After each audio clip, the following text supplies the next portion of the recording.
Publius Vergilius Maro, the second Eclogue, episode 5. At me cum raucis tua dum vestigia lustro.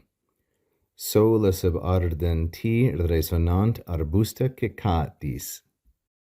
If you want to know the metrical feet, the dactyls and spondies, it goes like this. At me cum raucis tua dum vestigia lustro. So we have a spondy, a dactyl, a spondy, a dactyl, and then we have a long and anceps.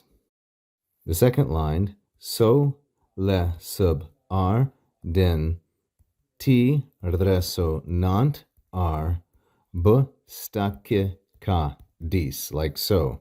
Dactyl, spondy, dactyl, spondy, dactyl, and then a long and anceps.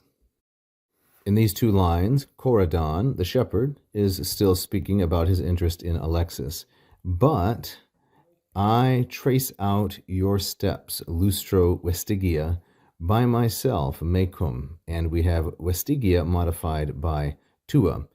So one feature of poetry like this is that the word order is very flexible. So flexible, in fact, that sometimes it's disturbing. Raucis is feminine, plural, and it is ablative. And what is it modifying? It is modifying cicatis, way at the end of the second line. This is the figure of speech or the trope called hyperbaton, which means the radical separation of words that typically belong together. It's from hyper, and which is a Greek word, it means beyond, and bino, which means to pass or to cross. So here we have raucis modifying cicatis. So then the main verb is lustro, with the objects tua and vestigia. Tua and vestigia are both neuter, plural, and accusative. But I follow out your footsteps, tua vestigia, by myself, mecum, with me or all alone. While, now this dum, this coordinating conjunction, does not introduce lustro, it introduces resonant, it controls resonant. So if this were prose, it would have to look something like this.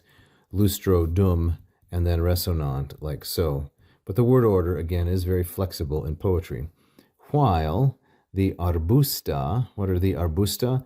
This is a neuter plural accusative, a neuter plural nominative, because it's the subject of resonant, and arbusta are the shrubs or the bushes.